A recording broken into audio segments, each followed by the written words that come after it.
जब तक हम जॉब नहीं कर रहे होते हैं ना, उससे पहले तो इट वाज़ लाइक कि हाँ, जो भी हमारे बड़े हमें सिखा रहे हैं। But after joining bank it's like कि हम खुद लर्न करते हैं। जो हमारे बड़ों ने हमें चीज़ें सिखाई होती है, वो एग्ज़ैक्टली प्रैक्टिकल करना होता है ना।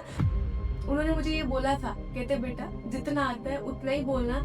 यू आर नॉट गूगल, है ना? हर एक चीज़ तुम्हें पता नहीं होती है। इनफैक्ट उन्होंने मुझे कंफर्टेबल फ़ील करवाने के लिए ये भी चीज़ बोली थी कि they always wanted to notice कि जब आप किसी एक पैनिक सिचुएशन में जाओगे ना, आप किस अकॉर्डिंग डील करोगे। जनरली ऐसा सुना था कि बैंक की जॉब हेक्टिक है, बैंक जॉब अच्छी नहीं है एंड ऑल। तो आपका एक्सपीरियंस कैसा है? इट्स नॉट लाइक कि जैसा हमने प्रैक्टिस किया होता है वैसा ही हमेशा आए, बट इट्स लाइक कि अगर हमने प्रैक्टिस की होती है ना, हमारे अंदर एक कॉन्फिडेंस बिल्ड हो जाता है। मम्मी मैं इतना ज़्यादा बिजी होना चाहती हूँ ना अपनी लाइफ में कि बस मेरे को कॉल भी पिक करने का टाइम ना मिले। एट दैट टाइम मैं क्या सोचता था यार कि ज़िंदगी में बस इतना मुझे सक्सेसफुल होना है कि मेरे फ़ोन को किसी और को उठाने पड़े, मेरे पास ना आए। Hello and welcome everyone. My name is Deepak Wathwa and today we are going to record a podcast with someone who is working in the banking industry ताकि आप जान सके कि इंटरव्यू कैसे दिया जाता है एंड आप वो बातें जान सके with someone who have qualified the interview and जिसने बैंक के अंदर काम भी किया हो, ताकि आपको आइडिया हो कि एएफओ की जो प्रोफाइल क्या होती है और क्या क्या बातें आपको इंटरव्यू के अंदर ध्यान रखनी चाहिए। So before I start I welcome you Diksha ma'am, thank you so much for coming here. Thank you so much sir. Diksha ma'am, मैं चाहूँगा कि आप थोड़ा सा हमारे व्यूवर्स को अपने बारे में बता दें कि आपने first of all I will start with the joining, आपने बैंक ज्वाइन कब किया था? सर मैंने बैंक दिसंबर 2020 में ज्वाइन किया था। Exact date was 14 December 2020। Okay okay. And how is your experience bank में काम में, कैसा लगा आपको? सर इट वाज नाइस, क्योंकि देखो ऐसा होता है ना, क्योंकि जब तक हम जॉब नहीं कर रहे होते हैं ना, उससे पहले तो इट वाज लाइक कि हाँ, जो भी हमारे बड़े ने हमें सिखा रहे हैं। But after joining bank it's like कि हम खुद लर्न करते हैं। जो हमारे बड़ों ने हमें चीज़ें सिखाई होती है, वो एग्जैक्टली प्रैक्टिकल करना होता है ना, कि किस अकॉर्डिंग बात करनी है, किस अकॉर्डिंग सिचुएशंस को हैंडल करना है। तो ओवरऑल पर्सनैलिटी डेवलपमेंट भी होती है एंड खुद एक अच्छा फील होता है कि हाँ, जब हम किसी को हेल्प करते हैं तो कैसा फील होता है। ओके। एंड दीक्षा, मैं दो तरीके से इस पॉडकास्ट को रिकॉर्ड करना चाहूँगा। फर्स्ट आपका इंटरव्यू वाला एक्सपीरियंस एंड सेकंड आपका बैंक के साथ एक्सपीरियंस, सो दैट हमारे व्यूअर्स को दोनों बातों का पता चल सके कि इंटरव्यू कैसे दिया जाता है, plus in case if they ask in interview के जो प्रोफाइल क्या होती है और एनी इनडायरेक्ट क्वेश्चन जो प्रोफाइल से पूछा जाए, so they can answer those kind of question. तो पहले तो मैं इंटरव्यू की बात करूँगा। आपको क्या लगता है, आपने जब इंटरव्यू क्वालिफाई किया तो किन किन बातों का इंटरव्यू के अंदर ध्यान रखना चाहिए? सर इंटरव्यू बहुत इंपॉर्टेंट रहता है, क्योंकि देखो जो भी हमारे मार्क्स काउंट होते हैं वो भी से काउंट होते हैं, इंटरव्यू भी काउंट होते हैं। तो इंटरव्यू अपने आप में एक बहुत इंपॉर्टेंट रोल प्ले करता है। Interview is not something like कि वो आपकी नॉलेज को चेक करते हैं। लेकिन मेरे साथ खुद के साथ इंस्टेंस हुआ था, क्योंकि जब मैं इंटरव्यू रूम में गई थी वहाँ पर, तो उन्होंने मुझसे यही पूछा था कि उन्होंने मुझे ये बोला था, कहते बेटा जितना आता है उतना ही बोलना, यू आर नॉट गूगल, है ना? हर एक चीज़ तुम्हें पता नहीं होती है। इनफैक्ट उन्होंने मुझे कंफर्टेबल फील करवाने की ये भी चीज़ बोली थी कि हम भी गूगल नहीं है, कुछ चीज़ें इनको पता होंगी, कुछ चीज़ें मुझे पता होंगी, तो जो भी आंसर करना अच्छे से आंसर करना है। इनफैक्ट उन्होंने मुझे हंसाने के लिए भी बात बोली थी कि अगर तू हंस के आंसर दे ही रहा तो मैं तेरे 2 नंबर एक्स्ट्रा लगाऊंगा। सो इट वाज लाइक कि दे आल्सो वांटेड मी कि हाँ, मेरा जो इंटरव्यू है वो अच्छा जाए। And the way I was speaking they were noticing it. अगर मैं स्माइल के साथ आंसर करी तो वो भी अच्छे से खुश हो रहे थे। दे डोंट वांट कि मेरा इंटरव्यू खराब हो, बट वो ये चाहते थे कि मैं अच्छे से इंटरव्यू दूँ। एंड आई नो कहीं ना कहीं उन्होंने मेरा अगर CV देखा होगा, जो मेरा एप्लीकेशन फॉर्म देखा होगा, तो उन्होंने भी तो देखा होगा कि हाँ, की पिछले साल भी आई थी, तो इस साल से देख तो करना है। So they also wanted to be here अच्छे से जाए। ओके। एंड कोई ऐसी कॉमन मिस्टेक्स आप बताएंगे कि जो इंटरव्यू के अंदर हमें अवॉइड करनी चाहिए? Yes of course sir. देखो सबसे पहले इम्पॉर्टेंट चीज़, कहाँ पे हम लोग अंडर कॉन्फिडेंट हो जाते हैं जब हमें किसी क्वेश्चन का आंसर नहीं आता है। They always wanted to notice कि जब आप किसी पैनिक सिचुएशन में जाओगे ना, आप किस अकॉर्डिंग भी करोगे। बिकॉज वो हमें उस क्वेश्चन आंसर के लिए नहीं जज कर रहे होते, वो हमें जज कर रहे होते हैं जब फील्ड में कुछ ऐसा हो जाएगा, कोई फार्मर कोई ऐसी चीज़ पूछ ले रहा है, कोई ऑफिशियल्स ऐसी चीज़ पूछ लेंगे तो मुझे नहीं आती है, मैं किस अकॉर्डिंग डील करूँगी उस टाइम पे, क्या मैं पैनिक हो जाऊँगी, किस अकॉर्डिंग डील करूँ। तो वो चीज़ जज कर रहे थे। दे आर नॉट जजिंग कि मैं किस अकॉर्डिंग आंसर करूँ, but they are judging me कि मैं उस सिचुएशन को किस अकॉर्डिंग डील कर रही हूँ। तो अगर ये सब चीज़ जो है हमारे स्टूडेंट्स भी अच्छे से अंडरस्टैंड कर जाएं कि हमें उस सिचुएशन को हैंडल करना है, ना कि हमें उस क्वेश्चन को अच्छे से आंसर करना है या प्रॉपरली आंसर करना है। It's not like that. अगर नहीं आता है तो सिंपली वहाँ पे जो मतलब मैंने सीखा था उसमें तो मुझे यही लगता है कि हाँ, उनको एक क्यूरियोसिटी दिखा दो कि हाँ, जो टर्म आपने पूछी है इसके बारे में मुझे अभी आइडिया नहीं है, वो जो टर्म आपने पूछी मुझे खुद से क्यूरियोसिटी अंदर से इंक्रीज हुई कि हाँ, मुझे इसके बारे में पता होना चाहिए, तो मैं डेफिनेटली इसके बारे में पढ़ूंगी and I will learn about this. तो इससे क्या होगा, दो चीज़ें उनको पता चली हमारी पर्सनैलिटी के बारे में, तो क्यूरियोसिटी कि और दूसरी बात की हाँ, सीखे भी कुछ जाके। तो अल्टीमेटली हमने जॉब में क्या करना है, ये क्यूरियोसिटी के साथ चीज़ें लर्न करनी है स्टेप बाय स्टेप। तो अगर ये चीज़ आप उनको दिखा दो ना कि जहाँ पे आपको क्वेश्चन का आंसर नहीं आता है, तो डेफिनेटली कहीं ना कहीं उनके माइंड में ये वाली चीज़ आती है कि ओके फाइंड अगर नहीं भी आता तो एक लर्निंग कैपेबिलिटी है इस लैंग्वेज के अंदर। Okay, thank you so much. And mistakes को तो अवॉइड कर लेंगे स्टूडेंट जो जानने वाले इंटरव्यू के लिए। एक छोटा सा डाउट मेरे माइंड में वो आता है, कभी कभी इंटरव्यू के अंदर स्पॉन्टेनियस क्वेश्चन पूछ लिया जाता है, like they will give you any random situation कि फार्मर ये कह रहे हैं, उस केस में आप क्या उससे बताएंगे, कैसे हैंडल करेंगे। So any kind of question they can ask. इस केस में जब एक सिचुएशन बेस्ड क्वेश्चन पूछा गया, उसे किस तरह से हैंडल किया जाए? से देखो, उसको बहुत पेशेंटली आंसर करना होता है ना, जितना आपको आता है उतना ही आंसर करना चाहिए, उसके आउट ऑफ द वे नहीं जाना चाहिए, क्योंकि ऑफकोर्स अगर आप उस चीज़ को कहीं अलग डायरेक्शन में ले गए ना तो बाद में आपकी ये कॉन्ट्रडिक्शंस क्रिएट हो जाएंगी, उसके बारे में आपको भी आइडिया नहीं होगा। तो बेटर जितना आपको नॉलेज है आप उतना ही आंसर करो, पेशेंटली आंसर करो, और अगर नहीं अच्छे से कर पा रहे तो सिंपली सेटल है ना, विद देयर परमिशन है। बट उसके अलावा क्या चीज़ करनी चाहिए हम लोगों को कि प्रॉपरली अपनी नॉलेज को किस अकॉर्डिंग प्रैक्टिकल वे में हम कितना जानते हैं। अगर सपोज उन्होंने किसी के बारे में पूछा कि फार्मर इसके पास तो लैंड ही है, how you are going to give them loan, है ना, तो उस केस में सिंपली कर सकते हैं ना कि जो लीज पे लैंड दी जाती है हम उसके बेसिस पे भी तो दे सकते हैं ना। कोलेटरल फ्री लोन है, आप लोगों ने सबसे पढ़े ही होते हैं, स्टूडेंट्स ने पढ़े ही होते हैं ये सब चीज़ें, क्या कोलेटरल फ्री लोन की भी अब हमारे पास फैसिलिटी होती है।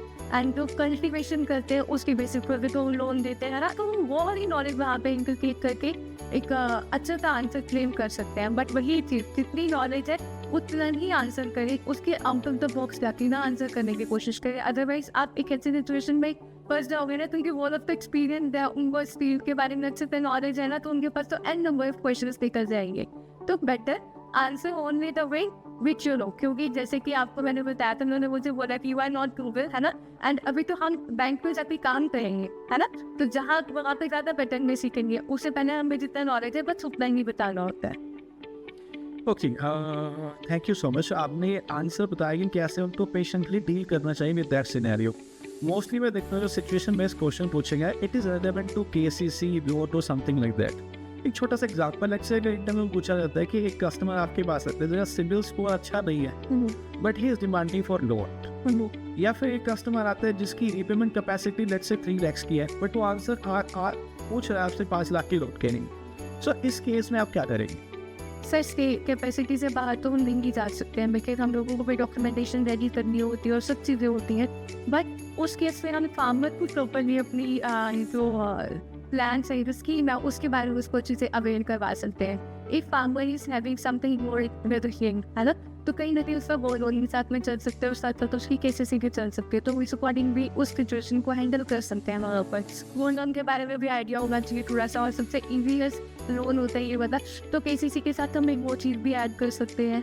एंड उसके अलावा आपने दूसरा क्वेश्चन पूछा कि एक मिनट, कैपेसिटी 3 लाख की है रीपे करने की, आस्किंग फॉर 5 लाख। हाँ, इसके लिए तो गोल्ड लोन बनाना से बेटर है। और दूसरा आपने पूछा था सिविल स्कोर के बारे में, है ना, अगर सिविल स्कोर ही अच्छा नहीं है तो वहाँ पर थोड़ा सा हमारे केस को जो है वो थोड़ी सी प्रॉब्लम क्रिएट हो जाती है। बट ये ऑफ कोर्स अगर फार्मर अच्छा रहे, किसी एक्सवाई प्रॉपरली उसकी ड्यू डिलिजेंस करी जाए, प्रॉपरली उसका तो इंस्पेक्शन की जाए, है ना, प्रॉपरली, तो ऑफिशियल्स उसके बारे में सोच सकते हैं, क्योंकि एग्री में ऐसा सच का बहुत हार्ड एंड फास्ट रूल नहीं होता है। जैसे कि आपको आइडिया ये होगा कि एग्रीकल्चर जो फार्मर्स है उस केस में बहुत सारी जो है वो छूट दी जाती है, तो ऐसी सिचुएशन को आप हैंडल कर सकते हैं। इसलिए ऐसा कोई बड़ा होता नहीं है एग्रीकल्चर लॉज में, उसमें काफ़ी सारी चीज़ों को निगलेक्ट भी किया जा सकता है। अगर फार्मर प्रॉपर वे में अच्छे से प्रॉपरली प्रोड्यूस कर रहा है अपना प्रोडक्ट, है ना, तो उस चीज़ में कोई इतना इशू नहीं है। Okay. अगर लोन सैंक्शन करना हो तो किन किन डॉक्यूमेंट्स को आप लोग वेरीफाई करते हैं? सर अगर लोन सैंक्शन करना हो तो सबसे पहले तो लैंड रिकॉर्ड्स जो सबसे ज़्यादा इंपॉर्टेंट है, क्योंकि अगर लैंड रिकॉर्ड भी प्रॉपर नहीं है तो हम किस अकॉर्डिंग लोन सैंक्शन करेंगे। लैंड रिकॉर्ड में बहुत सारी चीज़ें देखनी पड़ती है कि हाँ एग्रीकल्चर लैंड है, PNP है ना, उसके अलावा इरिगेशन की सपोर्टिंग देखिए, कौन सी क्रॉप्स की वो सोइंग कर रहे हैं, है ना, कितनी लैंड उसके पास है, तो ये सब चीज़ें हमें उसमें से आइडिया हो जाती है लैंड रिकॉर्ड से। उसके अलावा उसका आईडी प्रूफ और जो सिविल स्कोर आपने सुना वो चीज़ रिक्वायर्ड रहती है, बस सबसे इंपॉर्टेंट लैंड रिकॉर्ड रहता था उस केस में। And ma'am in case if someone is not having land तो उसे लोन फिर कैसे दिया जाए? फिर जैसे मैंने आपको इस लाइन के बारे में बताया ना कि अगर वो कल्टीवेशन करता है तो वो भी चीज़ हमें लैंड रिकॉर्ड से पता चल जाती है। अगर वो रियली कल्टीवेशन करता है तो लैंड रिकॉर्ड में हमें वो पता चल जाएगा उसके बारे में। ओके, एक क्वेश्चन उस फ्रीक्वेंटली पूछा जाता है इंटरव्यू के अंदर कि एनपीए क्या होता है। दैट इज फाइन, हर कोई बता सकता है, but they used to ask NPA को कम करने के लिए आप क्या क्या करेंगे? सो आप अपने जॉब के ड्यूरिंग ऐसे कौन से स्टेप्स लेते थे जिससे आपको लगा कि आपने एनपीए कुछ कम किया है या फिर आपने कुछ एफर्ट्स लगाए एनपीए कम करने के? सस्ती एनपीए कम कैसे हो सकता है, ये सबसे इम्पोर्टेंट तो फार्मर को आप खुद अवेयर करवाओ, क्योंकि जब आप उसको लोन दे रहे हो तो वो आपकी खुद की रिस्पॉन्सिबिलिटी बन जाती है कि मैं एनपीए ना होने दूँ। तो उसके लिए मुझे प्रॉपर सारी की सारी चीज़ें फार्मर को अच्छे से बतानी पड़ेगी एंड टाइम टू टाइम जाके इंस्पेक्शन करनी पड़ेगी कि हाँ प्रॉपरली जिस चीज़ के लिए फंड दिया गया है उसी चीज़ पे यूटिलाइज हो। एनी हाउ अगर उस चीज़ के लिए वो यूज़ कर रहे हैं तो कहीं ना कहीं उसकी प्रोडक्शन आएगी एंड प्रोडक्शन आएगी तो उसके पास इनकम आएगी, इनकम आएगी तो हमारे पास वापस वो लोन को जो है वो रिन्यू कर पाएगा, रिव्यू कर पाएगा। तो अगर प्रॉपरली बैंक की तरफ से सारी की सारी चीज़ें प्रॉपरली मैनेज किए हुए चले और फार्मर अच्छे से यूटिलाइज करे, उसका मिस यूटिलाइजेशन ना करे, तो एनी हाउ हमारे जो एनपीए उसके चार्जेस पूरे भी कम हो जाते हैं। ओके, इंटरव्यू से आगे चलता हूँ। Answer person qualify because interview के अंदर अक्सर जो प्रोफाइल से क्वेश्चन पूछे जाते हैं हम, तो लोन के अलावा ऐसे कौन कौन से काम होते हैं जो एज एन एफ हम करने पड़ते हैं? सर यही सबसे इम्पोर्टेंट काम तो जो एग्रीकल्चर ट्रेड से रिलेटेड रोल है उनको सैंक्शन करना, उनकी प्रोसेसिंग करना, वो सबसे इम्पोर्टेंट काम में रहता है। जब एक बार प्रोसेसिंग हो गई तो उसको रिव्यू करना है ना, उसके बाद अगर कोई एनपीए लोन्स हैं उनको किस अकॉर्डिंग रिकवर करना, ये सबसे ज़्यादा इम्पोर्टेंट आ जाता है। उसके अलावा जो कैंपेन्स हैं उनको अरेंज करना, सपोज कई बार टारगेट्स आते हैं, जैसे आपको पता होगा प्रायोरिटी सेक्टर लैंडिंग में बहुत सारे टारगेट्स रहते हैं, तो उनको अचीव करना और उनको अचीव करने के लिए फार्मर्स को अवेयर करवाना कि हाँ ये चीज़ें हैं इनमें आपको स्पेसिफिकली लोन्स प्रोवाइड किए जा सकते हैं, तो उस अकॉर्डिंग कैंपेन अरेंज करना, रिकवरी कैंपेन्स अरेंज करना।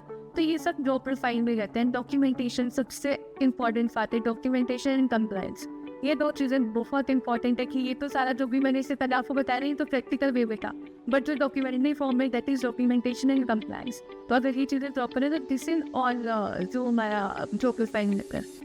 ओके, एंड इस वर्क प्रोफाइल के नाम क्या लगा? 9:30 यानी आपको बैंक में जाना पड़ता है एंड लास्ट टाइम तो मुझे नहीं पता बिकॉज वो फिक्स नहीं होता। सो ओवरऑल अगर बोलूँगा तो कैसा एक्सपीरियंस है आपका? मतलब जनरली ऐसा सुना था कि बैंक की जॉब हैक्टिक है, बैंक जॉब अच्छी नहीं है एंड वो, तो आपका एक्सपीरियंस कैसा है? सही इट्स नॉट लाइक जैसे कि अब मैं बोलूँ कि अब कोई भी जॉब ऐसे तो रह नहीं रही है कि हम वॉच से कोई भी काम कर सकते हैं, तो हर एक जॉब के अपने प्रोज एंड कॉन्स रहते हैं। एंड सी बैंक में भी ऐसा नहीं होता है कि हाँ हर एक टाइम पे ही आपके ऊपर बर्डन रहता है। ऑफकोर्स जब टारगेट अचीव नहीं होगी तो उस टाइम पे थोड़ा सा बर्डन, थोड़ा सा प्रेशर इंक्रीज हो जाता है। तो वो टाइम होता है कि जब अगर हम अच्छे से प्रॉपरली अपने आप को मैनेज करके चलें, जैसे कि हमें जैसे सिखाया जाता है कि अगर प्रॉपर मैनेजमेंट के साथ, प्रॉपर ऑर्गेनाइजेशन के साथ अगर आप चलेंगे तो वो प्रेशर भी फेस नहीं करना पड़ेगा। अगर आपके टारगेट अचीव होते जा रहे हैं तो वो प्रेशर एनी हाउ आपके ऊपर कम आ जाएगा। जहाँ तक मुझे याद है आपने मुझे बताया था कि आपके ये सिटिंग आवर्स बहुत ज़्यादा बढ़ जाते हैं and you have issue with your back. Yes, तो मतलब क्या वो वर्क प्रेशर को समझो या कुछ और इश्यूज थे कि आपको प्रॉब्लम हुई एंड स्टिल आपने कुछ मैनेज किया कि यानी हाँ आपको वहाँ पे काम करना है? Why am asking this because मैं सब लोगों को क्लियर करना चाहता हूँ कि बैंक जॉब किस तरह की है। तो जहाँ तक मुझे याद आपने मुझे बताया था कि because of work load and और कुछ आपको इशू फेस करने पड़े थे। सर देखो ऐसा होता है कि जिस ब्रांच में मैं थी वहाँ पे फन काफ़ी रहता था, तो कॉन्टिन्यूसली सिटिंग हो जाती थी और उस टाइम पे ये परवाह नहीं होती थी कि हाँ इसमें एक छोटा सा वॉक ले लो या कुछ भी ले लो। तो वो कॉन्टिन्यूस सिटिंग की वजह से ना मेरी बैक में इशू आ गया था, बहुत ज़्यादा प्रॉब्लम बन के वजह की वजह से, तो भी सब मुझे थोड़ा सा रेस्ट पे भी जाना पड़ा था। But any how parties part job तो वो चीज़ फिर करनी पड़ती है बाद में continue. But any how I manage that thing. हाँ उस टाइम पे प्रेशर काफ़ी ज़्यादा था, लोन अकाउंट्स की तरफ से भी प्रेशर था और थोड़ा सा जो जनरल बैंकिंग थी उसको भी थोड़ा बहुत देखना पड़ता है। जब कोई साथ वाला एम्प्लॉय नहीं होता, साथ वाला कलीग नहीं होता है, तो वो हर एक चीज़ मैनेज करनी पड़ती है। तो वही बात होती है ना कि घर की तरह ही मानना पड़ता है उसको भी, तो अगर कोई एक नहीं है तो उसके तेरा काम भी खुद ही करना पड़ता है। तो इस हिसाब से थोड़ा सा सिटिंग आज ज़्यादा बैठी हो जाते थे, उस वजह से मेरे पैक में इशू आ रहा है। Thank you so much. And एक बात मैं दीक्षा मैम से डिस्कस ना करके आप सब लोगों को बताना चाहूँगा। दीक्षा मैम ने दिसंबर 2020 के अंदर बैंक ज्वाइन किया था एंड बिफोर दैट जब उनका रिजल्ट आया इट वॉज कोरोना पीरियड, तो मैम ने हमारी कंटेंट पे काम करना शुरू कर दिया था बिकॉज इनके पास कोई और काम नहीं था। एंड पिछले 1.5 साल से लगातार तैयारी कर रही थी, तो शी रियलाइज कि अभी स्टडी के बिना नहीं रह पा रही है। तो शी आस्क्ड अस कि क्या कंटेंट राइटिंग के लिए, कंटेंट के लिए कुछ ऐसा काम है। सो रीसेट के ऑलरेडी हमारे साथ यही होता है कि हमें अपना नया एडिशन लॉन्च करना होता है, तो हमारे पास टाइम नहीं होता। तो इन्होंने सारा वो काम संभाला फ्रॉम May 2020 एंड आज 5.5 साल हो चुके हैं। जब आप एडिशन की बात करेंगे, जहाँ पे 6th, 7th, 8th, 9th और 10th एडिशन, सो 6th और 7th वॉज लाइक कि हम दोनों काम कर रहे थे, बट 8th, 9th और 10th मैंने सारा इनको ही दे दिया था। And why I am telling you this, because बहुत सारे लोग कंप्लेंट करते हैं बैंक जॉब के बारे में, एंड इन्होंने बैंक जॉब के साथ साथ, बिकॉज 7th, 8th और 9th एंड 10th 4 ईयर्स हो गए ऑलमोस्ट इनको पब्लिश होते हुए। सो बैंक जॉब के साथ साथ इन्होंने मैनेज किया कि अपने एक्स्ट्रा आवर्स में, जब इनके पास सुबह या शाम को टाइम है, वहाँ पे कंटेंट के लिए भी काम किया और जॉब को भी संभाला। So it's a kind of motivation to one of us कि 2 जॉब को एक साथ मैनेज करना। एंड हमारा कंटेंट आज हम देखेंगे तो पूरे इंडिया के अंदर पिछले 6 मंथ्स की बात करूँ तो मोर देन 1 लाख बुक्स है जो हम पूरे इंडिया के अंदर डिस्पैच कर चुके हैं। And all credit goes to you ma'am, thank you so much. And थोड़ा सा आगे चलूँगा, आपकी जो प्रोफाइल के बारे में आपने बताया, इंटरव्यू के बारे में, अब कुछ ऐसी बातें जो ये पॉडकास्ट को देख रहे होंगे, इंटरव्यू की प्रिपरेशन कर रहे हैं, बिकॉज अभी कुछ दिनों के बाद इफ़को एजीडी इंटरव्यू भी होने वाले हैं, RBI CFO इंटरव्यू भी होने वाले हैं। तो मैं अगर बैंक के इंटरव्यू से हट जाता हूँ, ओवरऑल इंटरव्यू की बात करता हूँ, तो ओवरऑल इंटरव्यू की जो प्रिपरेशन कर रहा है, लेट्स से मेरे पास 10 दिन है इंटरव्यू के लिए, मुझे कैसे तैयारी करनी चाहिए? सबसे पहले सर कहते हैं कि first impression is last impression, है ना। तो अगर इंट्रोडक्शन आप प्रॉपर दे रहे हो, प्रॉपर वे में अपने आपको रिप्रेजेंट कर रहे हो, खूब हिंट्स देते रहे हो कि आप क्या पर्सनैलिटी हो, किस जॉनर में आप सबसे ज़्यादा अच्छे हो, तो उनको इनडायरेक्टली हिंट चला जाता है और उन हिंट्स से आप अच्छे से अपना इंटरव्यू अपने अकॉर्डिंग लेके चल सकते हो। हिंट्स क्यों बोल रही हूँ मैं? क्योंकि हिंट्स इसलिए बोल रही हूँ कि आप उसी चीज़ के ऊपर प्रैक्टिस कर रहे हैं। जैसे मैं जब प्रैक्टिस करती थी तो अपनी इंट्रोडक्शन को राइट डाउन किया, है ना, और अपनी इंट्रोडक्शन में से खुद एक चीज़ ऑब्जर्व करी कि किस किस पोर्शन से मुझसे क्वेश्चन पूछे जा सकते हैं। Suppose if I am telling about my graduation,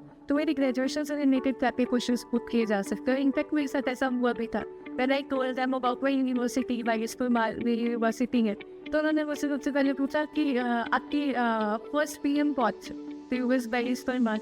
और इसके बाद जब मैंने उनको बोला नॉन यूनिवर्सिटी सोलर, तो उन्होंने मशरूम से रिलेटेड मुझसे क्वेश्चन पूछ रहे हैं। और मैंने जैसे अपने इंट्रोडक्शन में उनको ये चीज़ मेंशन करी थी, एप्पल बॉल ऑफ एरिया, तो उन्होंने एप्पल के प्रोडक्ट्स के बारे में पूछ लिया कि एप्पल से और कौन कौन से आफ्टर प्रोसेसिंग प्रोडक्ट्स बन सकते हैं, उससे रिलेटेड कोई कंपनी है, कोई इंडस्ट्री है आपके हिमाचल में, उन्होंने उससे रिलेटेड पूछ लिया।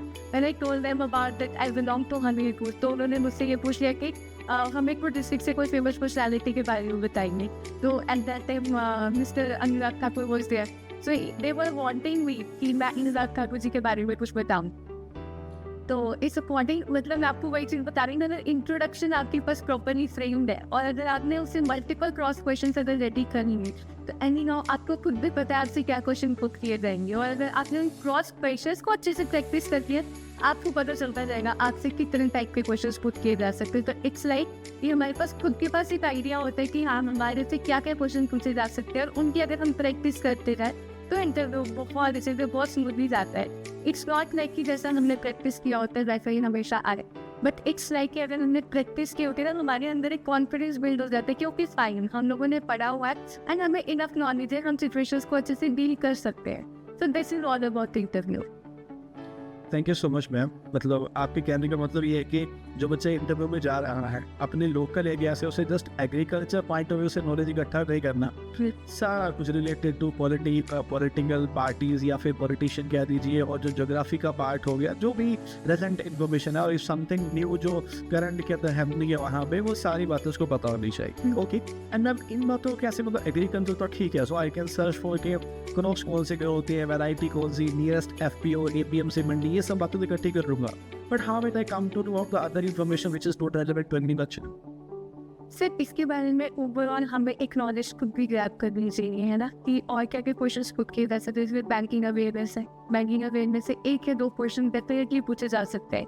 क्योंकि जब मैं भी इंटरव्यू के लिए गई थी तो वहाँ पे there were 5 panel members and one was female, she was continuously observing me and in the end she asked me about left की maximum limit कितनी होती है। I told her क्योंकि मैंने बहुत अच्छे से पढ़ा था during my preparation and she was really focused कि नहीं आप गलत बता रहे हो, 10 lakh is not the maximum limit, आप अच्छे से एक बार दोबारा श्योर हो जाओ। तो फिर मैंने बोला कि मैम मैंने तो यही चीज़ पढ़ी थी, मैंने तो 10 लाख ही पढ़ा था। तो उन्होंने दोबारा बोला कि 10 लाख गलत है गलत है। उन्होंने मुझको बहुत बार ये फोर्स करा and then I was like ma'am मैंने 10 लाख पढ़ा है एंड अगर मैं गलत नहीं थी तो मैं एक बार दोबारा इसके बारे में जाके कंफर्म कर लूँगी। मैं केम बैक। तो इट्स लाइक कि इट्स नॉट ऑलवेज अबाउट कि आप क्या पढ़ के जा रहे हैं, जैसे मैंने आपको बताया। इट्स ऑलवेज नहीं कि आप उस टाइम पे किस बड़ी सिचुएशन को डील करते हो। अगर आपको लगता है आप बिल्कुल ठीक हो तो एक बार स्टिक रहो, बट हाँ उनको ये मत हो जाओ, ओवर पावर ना हो जाओ, डोमिनेट ना हो जाओ कि नहीं ये तो मैंने पढ़ा है वही सही है। उनको थोड़ा तो अथॉरिटी भी दो, बिकॉज दे आर सीनियर्स, तो उनको थोड़ी सी रिस्पेक्ट भी देनी पड़ती है ना। इतना सब बताती हाँ पढ़ा मैंने ये है, बट हाँ अगर आप इतना फोर्स करें तो मैं डेफिनेटली इसके बारे में सर्च डेफिनेटली करूँगी कहीं मैं गलत तो नहीं हूँ। तो उससे भी थोड़ा सा उनको एक पॉजिटिव सा मैसेज चला जाता है कि हाँ ठीक तो है, उसको पता तो है ये ठीक है, बट हाँ अगर इतना ज़्यादा डाउट क्रिएट करना चाहते हो तो Steve will definitely improve it. तो हर एक चीज़ के बारे में आपको नॉलेज होनी चाहिए, जैसे बैंकिंग अवेयरनेस ऐप अगर आप प्रॉपर्ली बैंकिंग अवेयरनेस कवर करते जा रहे हैं वेल एंड गुड। अपनी प्रोफेशनल नॉलेज से रिलेटेड आपको पता होना चाहिए आपने क्या क्वालिफिकेशन किया, उसके बारे में तो खुद ही स्टडी करनी पड़ेगी क्योंकि हमारी प्रोफेशनल नॉलेज वो हमें ही पता है।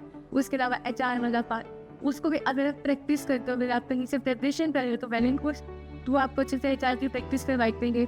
उसके अलावा इंट्रोडक्शन वाला पार्ट है वो तो जितना अच्छे से इम्प्रेसिवली आप प्रिपेयर करते जाओ। And I think apart from this student ये भी कर सकते हैं कि जो अपने स्टेट की वेबसाइट है, गवर्नमेंट वेबसाइट, वहाँ से डिस्ट्रिक्ट का डेटा कलेक्ट कर सकते हैं एंड वो करंट क्या चल रहा है उसके लिए न्यूज़पेपर को स्टडी कर सकते हैं। Thank you so much ma'am. थोड़ा सा इनरिलेवेंट क्वेश्चन पूछना चाहूँगा, आपने वर्किंग आवर्स के बियॉन्ड नॉन वर्किंग आवर्स में इसी से काम किया जहाँ पे लॉजिकल बात है आप 6 बजे 7 बजे आ रही हैं, उसके बाद काम करना पड़ रहा है, तो दैट फील्स कि यार मेरे ऊपर इतना ज़्यादा प्रेशर है। So what kind of experience you are having with ACC? Sir मेरा एक्सपीरियंस बहुत अच्छा था क्योंकि जैसे कि मैंने जब रिजल्ट आया था मई 2020 में, उसके बाद मैं ऑलमोस्ट 5 से 6 महीने लगातार काम किया एंड उस टाइम पे मतलब खुद को बहुत अच्छा फील होता था। कई बार ऐसा होता है ना कि हाँ खुद को भी आइडिया होता है कि आपके अंदर क्या कैपेबिलिटी होती है। तो उस टाइम जब मॉर्निंग 7 o'clock से लेकर रात को कई बार 10 बजे तक भी काम करती थी तो बहुत अंदर से सेटिस्फैक्शन फील होती थी ना। वो देखते हैं मम्मी भी आते हैं, मैं अपनी मम्मी को कहती थी जिस टाइम मैं ग्रेजुएशन करती थी, मैं मम्मी मैं इतना ज़्यादा बिजी होता जाती हूँ अपनी लाइफ में कि बस मेरे को कॉल भी पिक करने का टाइम ना मिले, मेरे को बस इतना बिजी हो रहा है क्योंकि थोड़ा सा डिमोटिवेशन फील होता था जिस टाइम पे सिलेक्शन नहीं हुई थी। तो उस टाइम पे मैं खुद को ये टारगेट देती थी कि इतना बिजी हो रहा है एक दिन की हाँ बस फ़ोन उठाने का मौका ना मिले। तो जब आप पॉज कंटेंट प्रिपेयर कर रही थी, सब चीज़ें कर रही थी, तो खुद को बहुत अच्छी फील आती थी और मुझे ऐसा लगता था कि हाँ मैं स्पेसिफिक ये शायद के इसी चीज़ की ना बनी और रिजल्ट आने के बाद भी कुछ बेहतर फील होता था कि ये वो चीज़ बनी की जो मैं चाहती थी हमेशा से। तो इट वॉज लाइक दैट, खुद को बहुत अच्छा फील होता था कि हाँ मैंने आज पूरे दिन में इतनी चीज़ सीखी भी है, इतनी चीज़ रॉड से लेके एंड तक पहुँचाई भी है। तो वो चीज़ खुद में एक बहुत अच्छी फीलिंग लाती थी, सेटिस्फैक्शन लेकर आती थी। That's great ma'am. आपने बोला कि ऐसा आप चाहते थे कि हमेशा काम करना पड़ेगा, फ्री टाइम ना मिले। एंड यू नो जब मैं मेरी स्ट्रगलिंग स्टेज में था तो I was the one who used to teach, who used to handle everything, तो फ़ोन को उठाता था। एट दैट टाइम मैं क्या सोचता था यार कि ज़िंदगी बस इतना मुझे सक्सेसफुल होना है कि मेरे फ़ोन को किसी और को उठाने पड़े मेरे पास टाइम का। And I can achieve it. Thank you so much and I think so कि ऐसा ही होता है। पीपल सेज कि बैंक जॉब हैक्टिक है and here you have the example कि बैंक जॉब के साथ साथ 6th, 7th, 8th और 9th as well as 10th initially publish किया है। सो इट्स नॉट लाइक कि बैंक जॉब हैक्टिक है, लोग बैंक जॉब नहीं कर पाते ना, दो जॉब को एक साथ कर दिया। तो ऐसा कहते हैं ना कि इंसान वो सब कुछ कर सकता है जो वो सोच सकता है, और ऐसा भी कहता है कि जो आज तक इंसान ने नहीं सोचा उसे आज सोचा जा सकता है। So I wish you all the best. आप लोग भी सोचिए, यू कैन टारगेट, आपका अगर एग्जाम 20 मार्क्स का है so you guys can target 18-19 marks, but daily थोड़ा खुद की इम्प्रूव करते रहिए एंड अपना बेस्ट वर्जन सामने लेके आइए। एंड होता यही है कि पोटेंशियल आपके अंदर ही होता है, बस आपको पहचानना होता है। So I wish you all the best and thank you so much Diksha ma'am for sparing your time. Have a good day ma'am. Thank you.